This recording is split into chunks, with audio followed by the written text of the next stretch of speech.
Ella estaba metiendo mi ropa en bolsas negras de basura como si yo fuera la intrusa. Mis vestidos, mis blusas, mi ropa interior, todo apretado, arrugado, tirado sin cuidado. Su hermana le pasaba las bolsas una por una, rápida, con una sonrisa torcida, como si esto fuera un juego. Yo me quedé en la puerta de mi cuarto, mirando mi vida empacada en basura, y lo único que me salió fue una risa corta, seca, de incredulidad. ¿De verdad crees que puedes hacer eso en mi casa? Le dije. Esta casa es mía. Si alguien se va, eres tú. Te llevas a tu marido y sales por esa puerta. Vi cómo se le subió el color a la cara. Vi cómo apretó la mandíbula. Y entonces mi propio hijo dio un paso al frente y se sacó el cinturón del pantalón despacio, como si quisiera asustarme, como si yo fuera una niña a la que se puede callar con miedo. Tenía los ojos descontrolados, el cuello tenso, las venas marcadas. De verdad pensó que yo me iba a encoger, que iba a llorar, que iba a correr. Se equivocó. Y cuando levantó ese cinturón no sabía que en los siguientes segundos nuestra vida iba a voltearse para siempre. Antes de seguir, dime algo rápido. ¿Desde qué país o ciudad de Latinoamérica me estás escuchando ahora mismo? Escríbelo en los comentarios, así sé hasta dónde llega esta historia.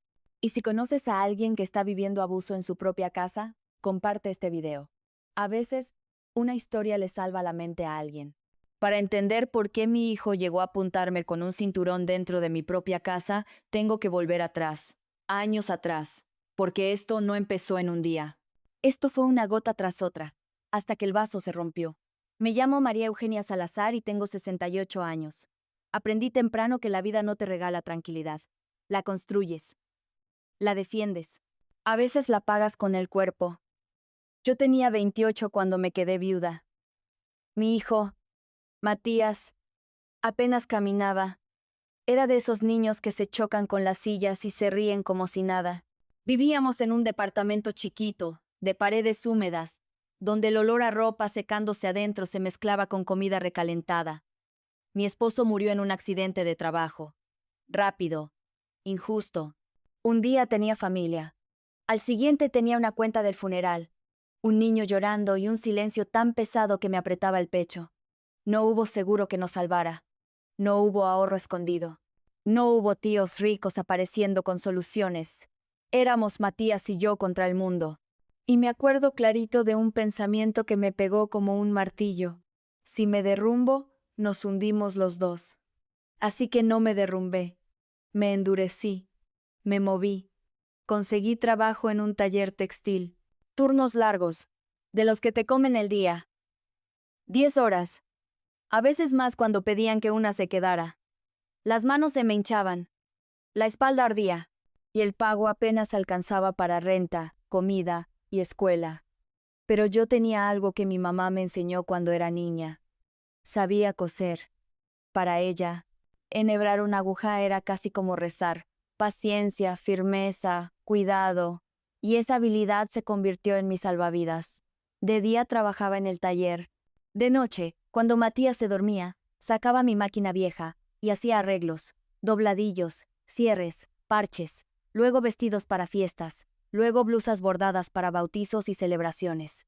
La casa se llenaba de ese sonido constante. Tac, tac, tac, como si el mismo ritmo me empujara hacia adelante. Me quemaban los ojos, pero cada puntada era una moneda más. Cada prenda terminada era un paso fuera del miedo. En esos años aprendí algo que quiero que quien me escuche lo entienda. Cuando una mujer se queda sola con un hijo, muchas personas te hablan bonito, pero pocas se quedan cuando hay que cargar peso. Por eso yo empecé a confiar más en mis manos que en las promesas, y empecé a ahorrar. Mi dinero no estaba en cuentas raras ni en cosas complicadas. Yo lo guardaba simple, como mucha gente de barrio, en una cajita metálica, escondida bajo la base de la cama. Billetes doblados con cuidado, que olían a tela nueva, a cansancio, a terquedad. No compraba ropa nueva si no era urgente. No salía a gastar. No me daba gustos. Matías tenía zapatos decentes, cuadernos, comida y una oportunidad. Ese era mi lujo. Los años corrieron. Matías creció, se hizo alto, se hizo seguro. Yo envejecí rápido. Me salieron líneas en la cara como si alguien las hubiera dibujado con rabia. Pero mi clientela también creció. Una vecina recomendaba mi trabajo, luego otra, luego otra. Un día me pidieron un vestido para 15 años, luego un traje para una graduación, luego un vestido de novia. Y cuando me di cuenta, yo ya no estaba cosiendo para sobrevivir solamente. Estaba construyendo una salida. Ahorré durante 19 años con una sola idea en la cabeza. Nadie me va a sacar de mi casa otra vez. Cuando Matías tenía 23 y consiguió un trabajo estable en una oficina, yo tenía 47 y por fin pude dar el enganche de una casa pequeña en un barrio tranquilo. No era lujosa, no era de revista, pero era mía. El día que firmé la escritura en la notaría, me temblaban las manos. Me acuerdo del papel, de mi nombre completo, de la tinta fresca, y lloré como no lloraba desde que enterré a mi esposo, porque ahí estaba, María Eugenia Salazar, propietaria. Eso se sentía como aire después de años bajo el agua. La casa tenía 2 cuartos, una cocina chica, un baño que necesitaba arreglo, y una sala con una ventana por donde entraba el sol de la mañana. Las paredes estaban cansadas. El piso tenía grietas. Pero para mí era un palacio. Era seguridad. Era prueba de que el sacrificio se vuelve algo sólido si no te rindes. La arreglé poco a poco. Pinté. Hice cortinas con mis propias manos. Compré muebles usados y los dejé como nuevos a puro esfuerzo. Puse mi máquina cerca de la ventana, porque la luz natural ayuda a coser mejor y también te levanta el ánimo. Esos fueron buenos días. De verdad buenos. Yo pensaba, ya pasó lo peor. Y luego, cuando Matías tenía 31, llegó Valeria. La primera vez que la vi, traía una sonrisa grande y una seguridad que llenaba la sala. Pelo oscuro muy cuidado, perfume fuerte, uñas perfectas. Me dio la mano como quien saluda a alguien importante, pero sus ojos no miraban mi cara, miraban la casa, la ventana, los muebles, el espacio, como si midiera cosas por dentro. Yo hice café, puse pan dulce, traté de ser amable. Valeria habló de su trabajo, de que había estudiado administración un tiempo y lo dejó. Se reía bonito. Decía, qué linda casa, pero lo decía con esa voz que no sabe si es halago o lástima. Y soltó comentarios pequeños que parecían nada, pero se quedaban clavados. Está acogedora para ser tan antigua. Tu comida está rica, aunque un poco pesada. Era como una aguja fina, no te mata, pero te pincha. Matías estaba enamorado. Se le notaba en la cara. Y como madre, tú quieres que tu hijo sea feliz. Así que yo me dije, no seas desconfiada, dale una oportunidad. Al año Matías me anunció que se iban a casar. Valeria estaba embarazada. Yo sentí alegría y miedo al mismo tiempo, porque un bebé es bendición, sí, pero también amarra decisiones. Aún así, los apoyé. Pagué buena parte de la boda.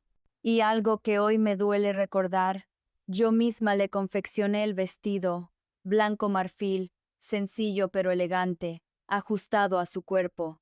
Lo cosí con esperanza. Con esa esperanza tonta que una madre a veces se inventa para no ver las señales. La boda fue bonita. Fotos, familia, música, abrazos. Yo lloré pensando que quizá me equivoqué al dudar. Pero la vida no te avisa cuando está por cambiarte la cara. Pocos días después, llegaron a mi casa con maletas. Valeria había perdido el embarazo. Ella estaba pálida, con los ojos hinchados, como si su cuerpo no pudiera más. Matías parecía roto. Lloraron en mi sala. Yo lloré con ellos. Les hice té de hierbas. Les hablé suave. Les dije lo típico que uno dice cuando no hay palabras, que el tiempo sana, que ya vendrán días mejores. Y entonces Matías me pidió quedarse un tiempito. Según él, estaban endeudados por la boda, por médicos, por todo. El alquiler donde vivían se les hacía imposible. Solo unos meses, mamá, para estabilizarnos. Me miró como me miraba de niño cuando quería algo y yo no sabía decir que no. Yo dije que sí. Y aquí va una lección que quiero dejar clara, porque esto le pasa a mucha gente y nadie lo dice en voz alta. Un rato puede convertirse en años si no pones reglas desde el principio. La palabra temporal puede destruirte si confías demasiado. La primera semana fue tranquila. Valeria se quedaba encerrada, supuestamente recuperándose. Yo le llevaba comida, le daba espacio. Matías iba y venía del trabajo con la cara cansada. Yo hacía lo de siempre, sostener la casa, sostener la calma. Pero en la segunda semana, la cosa cambió. Una mañana bajé y encontré a Valeria moviendo mis muebles. Mi sillón favorito empujado hacia un rincón. La mesa corrida. Así entra más luz, dijo, como si ella fuera dueña de decidirlo. Otro día volví del mercado y vi mis cortinas blancas dobladas en una silla y colgadas unas nuevas, oscuras, que ella había comprado sin preguntarme. Estas se ven más modernas, me soltó. Yo me mordí la lengua. Pensé, está triste, está sensible, perdió un bebé, y a veces el duelo vuelve a la gente controladora. Quise tener compasión. Pasaron semanas, luego meses. Cada vez que yo preguntaba por su plan para buscar otro lugar, Matías decía, ya casi. Es que está caro. Nos falta el depósito. Dame un poco más de tiempo. Y yo asentía, porque era mi hijo. Pero Valeria ya no se comportaba como invitada. Se comportaba como dueña. Cocinaba sin preguntar y dejaba la cocina hecha un desastre. Invitaba a amigas sin avisar. Yo entraba a mi sala y había gente sentada como si yo fuera la visita. Una vez, una de esas amigas preguntó si yo era la señora que ayuda en la casa, y Valeria se rió. No la corrigió. Esa risa me quemó. Mi máquina de coser, que era mi trabajo, se volvió su enemiga. Qué ruido, qué desorden de telas, aunque yo dejaba todo limpio. Un día llegué y vi que había metido mis proyectos en cajas y los había empujado a un closet. Hay que hacer espacio, dijo, como si yo fuera la que estorba en su vida. Y el veneno no eran solo los actos. Eran las palabras, porque las palabras te cambian el aire de tu propia casa. A tu edad deberías descansar. Te vas a quedar ciega cosiendo. Es peligroso que vivas sola. ¿Sola? ¿En mi casa? ¿Con dos adultos comiendo mi comida? Mi amiga Norma, que venía a visitarme desde hacía años, empezó a venir menos porque Valeria siempre hacía caras, golpeaba puertas, respondía cortante, y un hogar sin amigos se vuelve más fácil de controlar. Una noche, volviendo del baño, escuché a Valeria hablando por teléfono. La puerta de su cuarto estaba entreabierta. Su voz sonaba afilada, sin máscara. Dijo que vivir con la suegra era un infierno, que yo era una vieja metida que no sabía hacerse a un lado, que la casa era chica y fea, pero al menos no pagaban renta. Y luego soltó una frase que me dejó helada. Solo aguanta. Falta poco para que el problema se quite del camino. Se me secó la boca. Me quedé parada en el pasillo, con la mano sobre el pecho sintiendo el corazón como un tambor. El problema. ¿Yo? ¿Quitarse del camino? Esa noche, por primera vez, entendí algo con claridad. No estaban viviendo conmigo. Estaban avanzando sobre mí. Y mientras yo me quedaba ahí, en la oscuridad del pasillo, escuché a Valeria reír bajito y decir el número de una cantidad de dinero que yo jamás debí mencionar en voz alta. Mi ahorro, mi última seguridad, $80,000. En ese segundo, sentí que la casa entera se encogía, como si las paredes me empujaran. Y desde mi cuarto, escuché un sonido metálico. El clic del cinturón de Matías soltándose, como si alguien se preparara para algo. Yo respiré hondo. Di un paso hacia la puerta. Y supe que si entraba, ya no habría vuelta atrás. No entré esa noche. Me quedé quieta, con la respiración apretada, como si mi cuerpo supiera que un paso mal dado podía encender un incendio. Volví despacio a mi cuarto, cerré la puerta sin hacer ruido y me senté en la cama mirando la pared. $80,000. ¿Cómo podía ella saber esa cifra? La respuesta me dolió porque era sencilla. Matías se lo había dicho. Mi hijo. El mismo niño por el que yo me partí la espalda. Él le había abierto esa puerta. Esa madrugada no dormí. Me quedé escuchando sonidos mínimos. El piso crujiendo. Una llave girando. El refrigerador encendiendo. Y cada sonido parecía una amenaza. Antes, mi casa sonaba a hogar. Ahora sonaba a vigilancia. A la mañana siguiente, hice algo que debería haber hecho desde el primer mes. Pensé con la cabeza, no con el corazón. Desayuné en silencio, como si nada pasara. Y en cuanto Matías se fue al trabajo y Valeria salió a comprar unas cosas, saqué mi cajita metálica de debajo de la cama. Las manos me temblaban. Dentro estaban mis papeles, recibos, la copia de la escritura y notas de años de esfuerzo. También estaba mi libreta donde apuntaba pedidos y pagos. Todo mi orden, toda mi prueba de vida. Ese día aprendí otra lección para adultos, de las que nadie quiere aceptar. El amor no te protege de la manipulación si la otra persona está decidida a usar tu culpa como palanca. Yo siempre creí que ser buena madre era aguantar. Y sí, aguanté demasiado. Llamé al banco desde mi cuarto.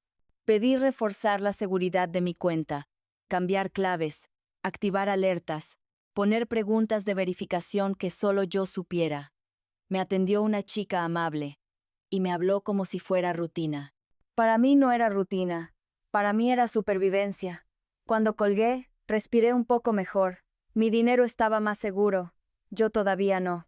Ese mismo día, cuando Valeria regresó, entró con bolsas y una calma rara, como si nada. Pero sus ojos me buscaron un segundo, rápidos, como quien revisa si el otro ya entendió el juego.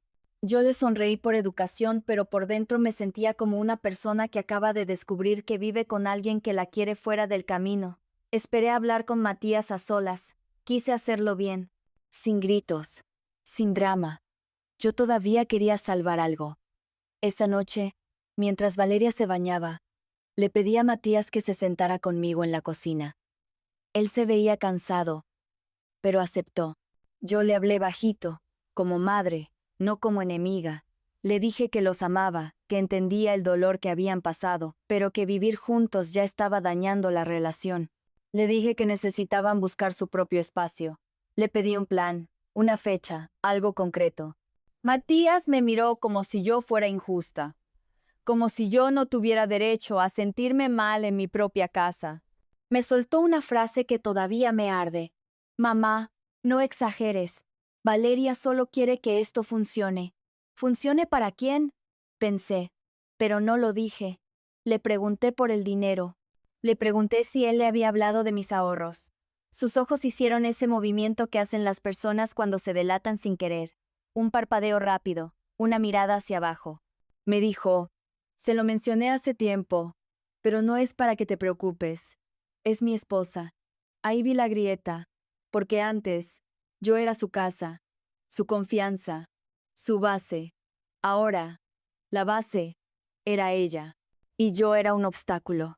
Cuando Valeria salió del baño, con el cabello mojado y la cara tranquila, se metió en la conversación como si la hubiera estado esperando.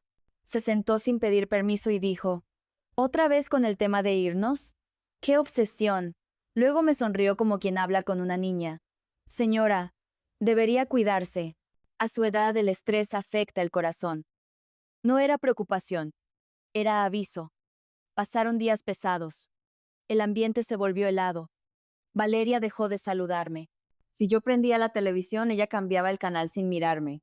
Si yo ponía música bajita para coser, ella decía que le dolía la cabeza. Si llegaba una clienta, Valeria se aparecía en la sala con cara de fastidio. Suspiraba fuerte, y mis clientas empezaron a sentir que estorbaban.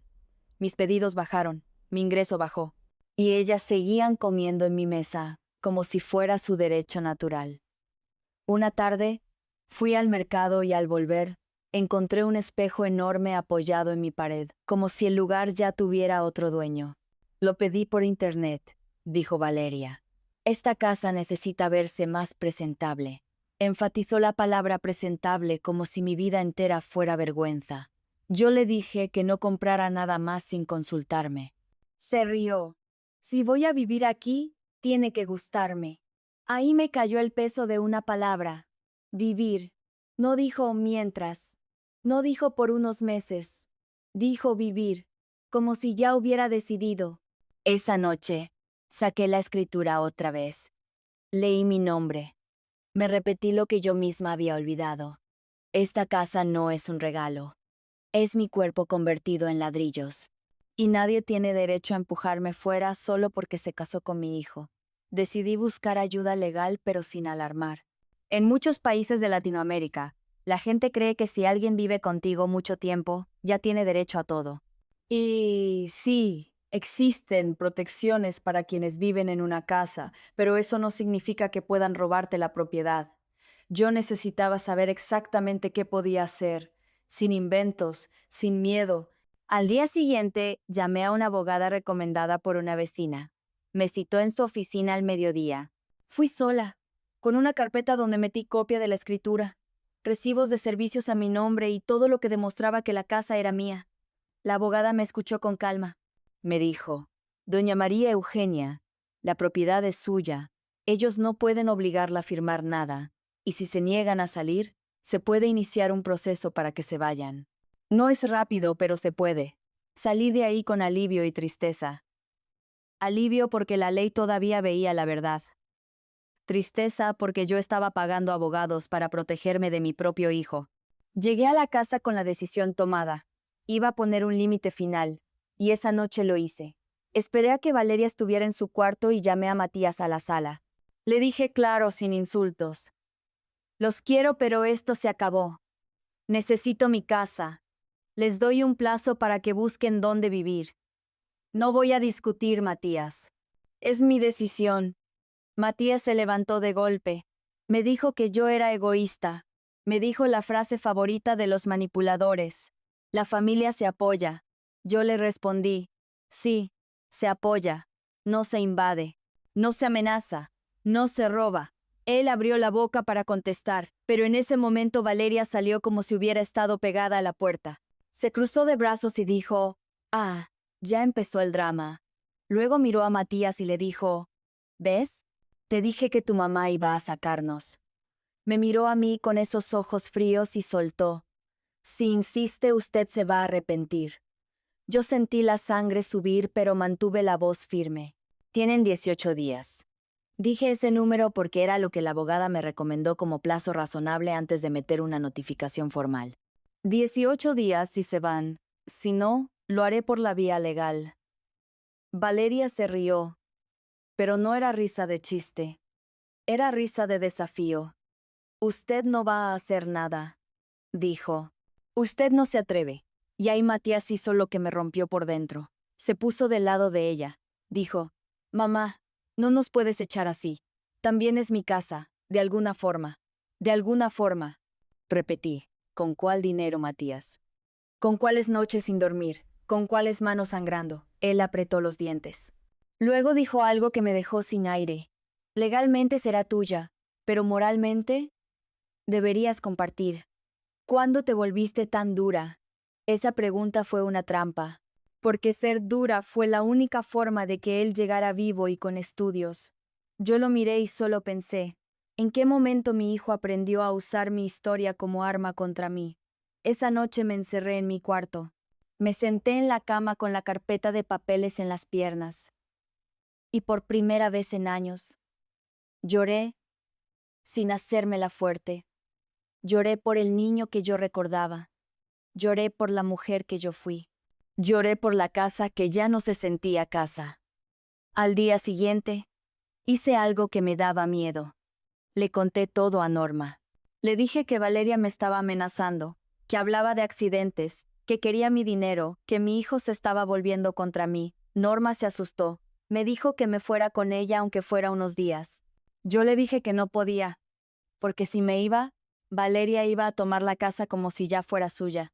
Y lo peor es que yo ya no confiaba en lo que podían hacer mientras yo no estuviera. Norma me ayudó a pensar con estrategia. Me dijo, si te da miedo quedarte sola, mueve lo importante. Papeles, fotos, cosas de valor. No les dejes nada fácil. Y tenía razón. Así que empecé, poco a poco, a sacar cosas. No como si estuviera huyendo, sino como quien protege su historia. Metí fotos familiares en una caja. Guardé documentos en un sobre. Me llevé algunas joyas pequeñas que eran recuerdo de mi mamá. Se las dejé a Norma para que las cuidara. Valeria notó mis movimientos. Un día me preguntó con voz dulce, ¿qué tanto guarda, señora? Yo le respondí con una sonrisa seca, mis cosas. Ella se acercó y me dijo bajito, a su edad, guardar tanto no tiene sentido. Uno nunca sabe cuándo le toca irse. Me quedé helada. Y ahí entendí que esto ya no era solo incomodidad, era peligro. Al tercer día, cuando yo estaba cosiendo en mi cuarto, Valeria entró sin tocar y me tiró un pantalón encima. Necesito esto ya, dijo. Tengo una entrevista importante. Yo le dije con calma que podía arreglarlo, pero que tenía pedidos pagados y que necesitaba 2 días. 2 días. No era un no, era un espérame. Valeria se puso roja. Me gritó que yo prefería a extraños antes que a mi familia. Agarró un vestido que yo estaba terminando, lleno de cuentas cosidas a mano, y lo lanzó a la cama. Las cuentas saltaron como lluvia. Fue como si me arrancara horas de vida con un manotazo. Fuera de mi cuarto, le grité. Ella me miró con una sonrisa lenta, como si disfrutara mi dolor, y salió caminando despacio, dejando la puerta abierta a propósito.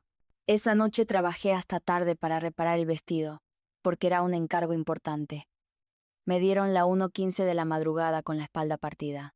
Y mientras cosía me repetía, no me va a destruir en mi propia casa, no me va a borrar. Al día siguiente el golpe final llegó de una forma que parecía absurda, pero era humillante. Regresé del mercado y encontré a Valeria en la mesa de la cocina con mis recibos de luz, agua, gas y teléfono. Mis recibos. A mi nombre. Tenía una libreta y una calculadora. Estaba haciendo cuentas como si fuera la administradora de mi vida. Por un segundo pensé, ¿por fin va a aportar? No. Levantó la vista y dijo, ya revisé los gastos. Usted gasta más de lo que cree. Como somos dos y usted es una, lo justo sería que usted pague el 40% y nosotros el resto. Además, su máquina consume luz. Me quedé mirándola, sin palabras. En mi propia casa, una invitada me estaba repartiendo cuentas, como si yo fuera la inquilina. Le dije que no. Le dije que era ridículo. Le dije que si alguien debía pagar más eran ellos, que llevaban más de un año viviendo ahí casi gratis. Valeria cerró su libreta con fuerza y me soltó la frase que me confirmó todo. Nosotros le hacemos un favor viviendo aquí. Es peligroso que una señora mayor esté sola. Se puede caer, se puede enfermar, puede pasarle algo y nadie se entera. Lo dijo sin emoción, como quien lee una lista. Yo sentí un frío en la nuca. La miré fijo y dije, ¿eso es amenaza? Valeria me sonrió. No, señora, es realidad. En ese momento, Matías entró a la cocina, y yo pensé, ahora sí va a decir algo, ahora sí va a poner límite. Pero él solo miró la mesa, miró los recibos, y se quedó callado. Yo lo llamé por su nombre, Matías, esperando que esa palabra le despertara el corazón. Él solo suspiró y dijo, mamá, no hagas esto más grande. Ahí se me quebró algo adentro. No fue un llanto, fue una claridad, una calma rara. Como cuando por fin aceptas la verdad que no querías ver. Mi hijo no me iba a defender. Esa noche, tomé una decisión definitiva. Llamé a la abogada y le dije que preparara la notificación formal para que se fueran. Me dijo que podía estar lista esa misma tarde. Y en la mañana, como yo ya no confiaba en la paz, hice otra llamada. Pedí acompañamiento policial para el momento de entregar el documento, solo para evitar violencia. Me dijeron que podían pasar más tarde, cerca de las 4:50. El día se hizo eterno. Valeria salió al mediodía. Yo aproveché para sacar lo último importante a casa de Norma. Regresé con el corazón apretado, sintiendo que estaba entrando a un campo minado. Cuando Matías llegó del trabajo, venía tenso. Valeria también estaba en la casa, demasiado quieta, demasiado sonriente.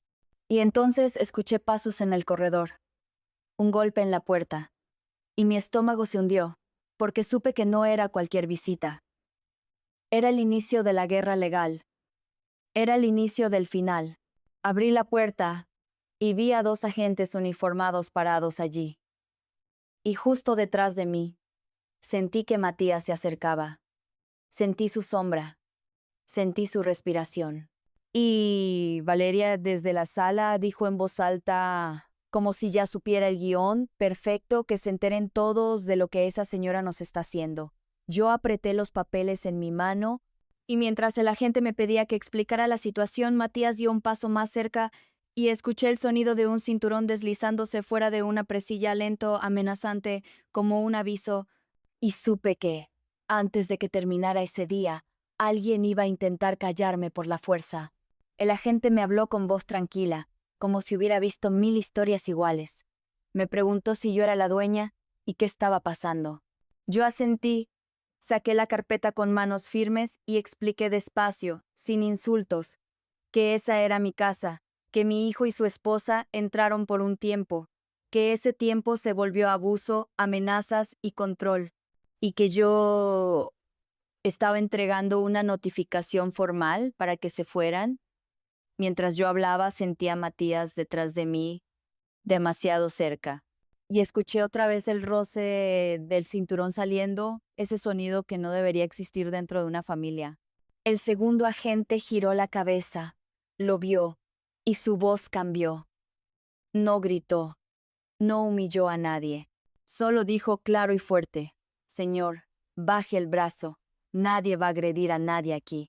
Esa frase me salvó de algo peor. Porque cuando una persona manipuladora siente que ya no tiene control, a veces usa el miedo como último recurso. Y ese cinturón era eso, miedo. Matías se quedó congelado, como si por fin se diera cuenta de lo que estaba haciendo. Valeria apareció en la sala con su hermana Camila detrás, y en lugar de calmarse, soltó una risa falsa y dijo: «Ay, oficial, qué exageración. Aquí nadie va a hacer nada». Pero el agente la miró serio y le respondió: «Señora, la dueña está haciendo un trámite. Ustedes deben escuchar». Yo respiré hondo y le entregué al agente la copia de la escritura.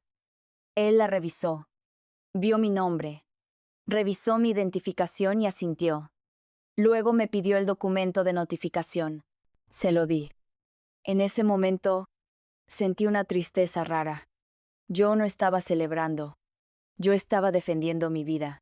El agente explicó algo importante, que yo quiero que quien me escucha lo entienda también, porque esto educa y puede salvarte. Vivir en una casa no te hace dueño, pero sí puede darte ciertas protecciones para que no te saquen con violencia. Por eso existe un proceso, y por eso era clave hacerlo con papeles y testigos. El agente dijo el plazo que salía en la notificación.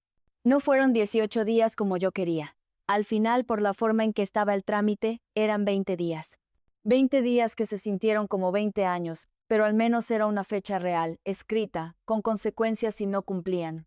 Valeria se puso pálida al escuchar 20 días. No porque le doliera irse, sino porque el papel la estaba frenando. Ella se acercó a Matías, le apretó el brazo y le susurró algo al oído. Yo no escuché las palabras, pero vi la reacción. Matías tragó saliva como si lo hubieran regañado. Ahí entendí otra lección de adulto. La manipulación muchas veces es privada. En público se sonríe, en privado se manda. El agente le entregó a Matías la notificación en la mano. Matías la miró temblando. Valeria intentó arrebatársela, pero el agente levantó la mano y dijo: «Se entrega al ocupante». Y se entiende que ambos fueron notificados. Valeria explotó con palabras. Gritó que yo era mala madre, que una madre no hace eso, que yo prefería 4 paredes antes que a mi hijo. Y eso duele porque toca una culpa antigua. Pero yo ya no estaba dispuesta a morir de culpa. La gente mujer, la que tenía ojos calmados, me miró a mí y me dijo bajito, para que yo lo escuchara aunque nadie más quisiera escucharlo: «Señora, poner límites no es crueldad. Si se siente en peligro, llame». Me dio una tarjeta. Esa tarjeta fue como un salvavidas en papel. Los agentes se quedaron unos minutos, solo para que nadie se atreviera a levantarme la mano o a encerrarme. Cuando se fueron, el aire se puso pesado, pero al mismo tiempo, por primera vez en meses, yo sentí que no estaba sola del todo. Valeria me miró como si yo la hubiera traicionado, cuando la verdad era que ella me estaba robando la vida. Dijo: «Te vas a arrepentir. Te voy a hacer la vida imposible». Solo le respondí con una calma que hasta a mí me sorprendió. El papel habla. 20 días. Ni uno más. Esa noche fue una guerra fría. Camila se quedó a dormir para apoyar a Valeria, y yo entendí que era para presionarme. Cerraban puertas fuerte, Hablaban alto a propósito. Dejaban la cocina sucia como castigo. Y lo peor, intentaban que yo explotara, porque si yo me veía loca, ellos podrían decir que yo era el problema. Por eso, cada vez que me ardía la garganta por ganas de gritar, yo respiraba y me repetía, no les voy a dar un motivo, no les voy a dar una escena. Los días siguientes fueron un castigo lento. Empacaban despacio, como si el tiempo fuera un arma. Se llevaban cosas pequeñas, y cuando yo preguntaba, Valeria sonreía y decía, ay, tal vez usted lo olvidó. A su edad pasa. Esa frase era su veneno favorito, usar la edad como insulto. Por eso, un consejo educativo para quien me escucha. Si eres mayor o si vives con alguien mayor, nunca dejes que te convenzan de que tu memoria no vale. Anota, toma fotos, guarda recibos, no por paranoia, sino por protección. Yo empecé a fotografiar mis cosas y a escribir en una libreta, lo que veía faltante.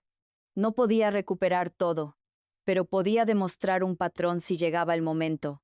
En el día 7, Valeria intentó otra jugada. Me dijo, muy dulce, que lo mejor era arreglarlo en familia, y que firmara un papel para que Matías tuviera seguridad. Era un papel de transferencia disfrazado. Yo lo supe porque lo leí completo. Y aquí va otra lección. Nunca firmes algo por presión emocional y nunca firmes algo sin leerlo aunque te lo pida tu propio hijo. Yo lo rompí frente a ella y lo tiré a la basura. Valeria me escupió palabras horribles, pero yo no me moví. En la segunda semana yo empecé a llevar mis cosas más importantes a casa de Norma. Documentos, fotos, joyas pequeñas, la cajita metálica. No dejé mi historia al alcance de quien la odiaba. La noche antes del último día, yo casi no dormí. Tenía el estómago apretado, porque aunque hubiera un papel, el papel no te abraza si alguien decide hacerte daño. Por eso, a la mañana siguiente, llamé otra vez para que hubiera presencia policial al final del plazo, para verificar que se fueran y para que no hubiera violencia. Me dijeron que pasarían temprano, cerca de las 3:40 de la tarde. Yo me vestí simple, con dignidad, como si mi ropa también tuviera que decir, no me rompiste. La casa parecía una estación de mudanza. Cajas, bolsas, muebles movidos. Valeria iba y venía con cara de odio. Camila la seguía, grabando con el celular a veces, como si quisieran provocar algo para tener prueba en mi contra. Yo no caí. Matías casi no me miraba. Era como si estuviera avergonzado, pero demasiado atrapado para admitirlo. Y entonces pasó lo de la vasija. Tenía una vasija vieja de mi abuela, no era cara, pero era recuerdo. Valeria la vio en una repisa, la tomó y sin decir nada la lanzó al piso. El sonido fue seco, fuerte, se partió en pedazos. Yo sentí que me arrancaban un pedacito de infancia. Matías se quedó mirando los pedazos como si por fin viera a la persona con la que se casó sin filtro. ¿Por qué hiciste eso?, le preguntó él, con la voz rota. Valeria se encogió de hombros y dijo, era basura vieja. Y luego, como si quisiera que doliera más, pisó un trozo para quebrarlo más. Ay, yo ya no pude fingir que no me dolía. Pero tampoco grité. Solo dije, eso también se paga. Y si no lo pagas con dinero, lo pagas con tu reputación. Porque yo voy a contar la verdad. Valeria se rió, pero Matías no. Matías se quedó quieto, como si ese sonido de la vasija rompiéndose le hubiera despertado algo adentro. A media tarde, la patrulla llegó. Los agentes entraron, revisaron que la casa ya estuviera casi vacía y preguntaron si Valeria y Matías se iban en ese momento. Valeria hizo su último show. Dijo que yo era una anciana cruel, que yo me quedaría sola, que cuando me enfermara, nadie me cuidaría. Esa frase es un chantaje clásico. Lo usan para que tú aceptes abuso por miedo al futuro. Yo la miré y le respondí la verdad más simple. Prefiero estar sola en paz que acompañada en miedo. Matías cargó una última caja, miró la casa, y por primera vez me miró a mí de frente. Sus ojos estaban confundidos, cansados. Parecía un hombre que recién se da cuenta de lo que perdió. Yo pensé que me iba a decir perdón. No lo dijo. Valeria le gritó su nombre desde la camioneta, como si fuera un perro entrenado. Matías dio un pequeño salto, obedeció, se subió y se fue. Cuando la camioneta dobló la esquina, Yo me quedé parada en la puerta con la garganta cerrada. Los agentes me preguntaron si estaba bien. Yo asentí, aunque no lo estaba. Me dieron un documento de verificación de entrega de vivienda, y se fueron. Y cuando se cerró el portón, el silencio cayó como una manta. Un silencio real, no el silencio del miedo. El silencio de la libertad. Me senté en el piso, apoyada en la pared, y lloré. Lloré por mi hijo, lloré por mi abuela, lloré por los meses de tensión, pero también lloré con alivio, porque había terminado. Los días siguientes fueron raros. A veces me despertaba y pensaba que iba a escuchar pasos, y luego recordaba que ya no. Limpié la casa como si estuviera sacando humo. Abrí ventanas, lavé cortinas, pinté una pared que había quedado marcada, y cuando pude, volví a llamar a mis clientas. Les dije, ya puedo recibirlas sin problemas. Algunas ya se habían ido con otra costurera, y eso dolió, pero varias volvieron. El sonido de mi máquina regresó como un corazón, constante, seguro. Una tarde, apareció un gato flaco en el patio, con ojos asustados. Le di comida. Volvió. Se quedó. Lo llamé Consuelo, porque eso era lo que yo estaba aprendiendo a construir. Consuelo sin depender de quien te hiere. Pasaron 4 meses. No fueron mágicos. La herida seguía, pero yo estaba más fuerte. Un día, como a mitad de agosto, lo vi caminando por la calle. Matías, solo, sin Valeria. Se veía más delgado, con ojeras, ropa arrugada. Se paró frente a mi portón como si no supiera si tenía derecho a tocar. Yo me quedé quieta, con el corazón brincando. Él levantó la mano, dudó, y al final tocó suave. Abrí. Nos miramos sin palabras. Matías empezó a llorar. Me dijo que Valeria lo dejó, que apenas se mudaron, ella encontró a otro hombre con más futuro, y se fue con la misma frialdad con la que rompió mi vasija. Me dijo que se quedó solo, pagando deudas, viviendo en un cuarto pequeño, comiendo mal, y que ahí, en el silencio, por fin escuchó su propia vergüenza. Me dijo, mamá, fui ciego, fui cobarde, te fallé. Yo lo escuché. Y aquí viene otra parte educativa que cuesta aceptar. Perdonar no significa borrar. Una cosa es amar a tu hijo, y otra es volver a darle el control de tu vida. Yo respiré y le dije, te creo que te duele, pero yo no puedo fingir que no pasó. Yo te vi callarte cuando me amenazaron. Yo te vi apoyar cosas injustas. Matías asintió, llorando más. Me dijo que no esperaba que yo lo abrazara, solo quería decir la verdad. Se dio la vuelta, como si aceptara el castigo. Y entonces yo le hablé otra vez, pero con condiciones, porque el amor sin límites es una puerta abierta al abuso.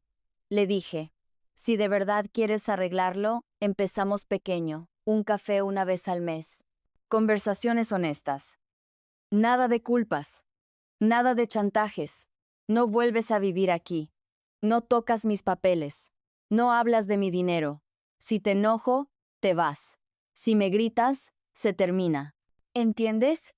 Matías me miró como alguien que estaba aprendiendo a ser adulto tarde, y dijo, sí, mamá, entiendo. No hubo abrazo ese día, porque a veces, para sanar, primero hay que respetar el daño. Con el tiempo, cumplió. Llegaba, tomábamos café, hablábamos sin gritos. Me contaba cosas, yo contaba otras, muy despacio, no como antes, como una relación nueva, que se gana con esfuerzo. Y yo, en mis noches tranquilas con Consuelo en los pies, entendí algo que quiero que te lleves tú también. Poner límites no te hace malo, te hace vivo. Tu casa, tu paz, tu dignidad, tu seguridad, valen. Y si alguien intenta arrancarte eso usando la palabra familia, recuerda esto. La familia de verdad cuida, no amenaza. La familia de verdad suma, no invade. Y si para protegerte tienes que decir no, entonces di no, con firmeza.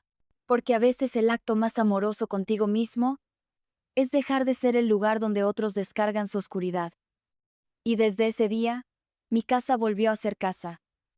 No perfecta, no sin cicatrices, pero segura. Y para mí, eso ya era una victoria enorme.